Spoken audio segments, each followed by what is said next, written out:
नेहमीची तीच मेथीची भाजी खाऊन कंटाळा आला असेल तर अशा पद्धतीची मेथीची भाजी तुम्ही नक्कीच करू शकता. नमस्कार, मी पल्लवी एका नवीन व्हिडिओमध्ये सर्वांचं खूप खूप मनापासून स्वागत करते. एक मेथीची जुडी घेतलेली आहे, स्वच्छ निवडून घेतली, धुवून घेतली आणि कोरडी करून आपल्याला अशा पद्धतीने मोठी मोठी चिरून घ्यायची आहे.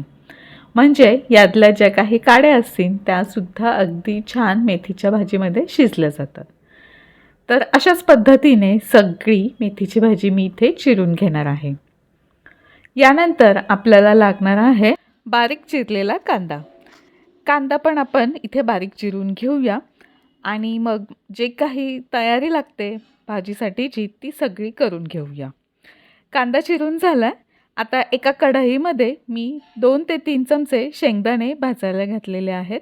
त्यामध्येच एक मोठा चमचा आपल्याला भाजकी डाळ घालायची आहे आणि 1 चमचा तीळ घालायचे आहेत. मंद आचेवरती छान असं हे खरपूस भाजून घ्यायचं आहे. चांगलं भाजलं गेलं की थंड करून घ्यायचं, एका ताटामध्ये काढून घ्यायचं.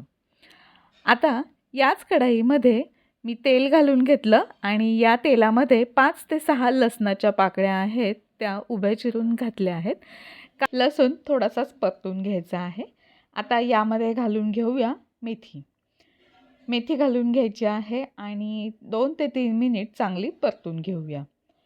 मेथी हे बघा अशा पद्धतीने चांगली परतली गेली की यामध्ये घालूया थोडंसं मीठ. अगदी थोडंसं मीठ घालायचं आहे कारण मेथी शिजून अजून थोडी कमी होणार आहे. तर हे बघा अशा पद्धतीने मीठ घालून आपण या मेथीला अजून 4 ते 5 मिनिट शिजवून घेऊया.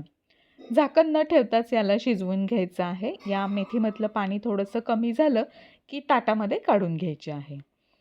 आता मेथी काढून घेतलेली आहे. याच कढईमध्ये अजून तेल घालून घेऊया आणि या तेलामध्ये आपल्याला घालून घ्यायचा आहे कांदा. कांदा चांगला परतून घ्यायचा आहे. एकीकडे कांदा परतला जातो तोपर्यंत आपण मगाशी जे शेंगदाणे, डाळ आणि तीळ भाजून ठेवलेले ते मिक्सरच्या भांड्यात घालून घेऊया आणि छान याची फाईन पेस्ट करून घेऊया. गरजेनुसार यामध्ये पाणीसुद्धा घालायचं आहे म्हणजे चांगली पेस्ट होते याची. आता कांदा असा ट्रान्सपरंट झालेला आहे तर यामध्ये घालून घेऊया हळद, लाल तिखट घालायचं आहे आणि धनेपूड घालून घ्यायची आहे. हे सगळं घालून झालं की पुन्हा तेलामध्ये छान असं परतून घ्यायचं आहे.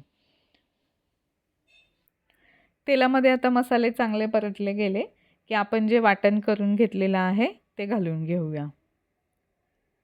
हे वाटण घातल्यामुळे ही जी मेथीची भाजी आहे ती छान अशी एकसंध बनते आणि चवसुद्धा खूप अप्रतिम ढाबा स्टाईल लागते. तर आता हे केलेलं वाटण आपण घालून घेतलेलं आहे. त्याच मिक्सरच्या भांड्यामध्ये अजून थोडंसं पाणी घालून घेतलं आणि यामध्ये आता आपण घालून घेऊया, एकसारखं करून घेऊया. थोडंसं या मसाल्यापुरतं मीठ घालून घ्यायचं आहे आणि मेथीमध्ये सुद्धा आपण आधी मीठ घातलेलं, त्यामुळे मीठ घालताना जपून घालायचं.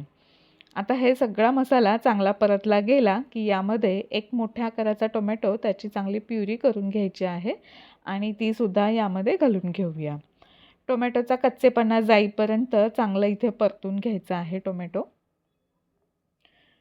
तर अशा पद्धतीने मसाले सगळे छान असे परतले गेले की यामध्ये घालून घ्यायची आहे आपण जी आधी शिजवून घेतलेली मेथी, ती घालून घ्यायची आहे. मेथी घालून घ्यायची आणि त्यानंतर यामध्ये आपल्याला गरम पाणी घालून घ्यायचं आहे. या मसाल्यांमध्ये मेथी व्यवस्थित अशी एकत्र करून घेऊया आणि सर्वात शेवटी आपल्याला यामध्ये घालायचा आहे 1 चमचा गरम मसाला. गरम मसाला घातला की यामध्ये आपण थोडंसं गरम पाणी घालून घेऊया आणि कन्सिस्टन्सी तुमच्या आवडीप्रमाणे थोडी घट्ट किंवा थोडीशी पातळ हवी असेल तर तशी तुम्ही त्या पद्धतीने गरम पाणी घालून घ्यायचं आहे. सगळं छान असं एकत्र करून घेऊया. मिठाची टेस्ट बघून घ्यायची आहे. अजून गरज लागत असेल तर थोडंसं मीठ घालून घ्या आणि अशा पद्धतीने आपली ही मेथीची भाजी तयार झालेली आहे. यावरती झाकण ठेवूया आणि एक छान अशी याला उकळी काढून घेऊया. मेथीला छान अशी उकळी येते, शिजली जाते एकत्र, तोपर्यंत आपण या मेथीसाठी अजून एक तडका करून घेऊया. तेल घालून घेतलं, यामध्ये थोडंसं लसूण घातला आणि लाल मिरचीचे तुकडे घालून घ्यायचे आहेत. सुकी मिरची घातलेली आहेत 2 आणि त्यामध्ये आपण मिरची घातल्यानंतर गॅस बंद करायचा आहे आणि मस्त असा हा तडका या भाजीवरती देऊन घ्यायचा आहे.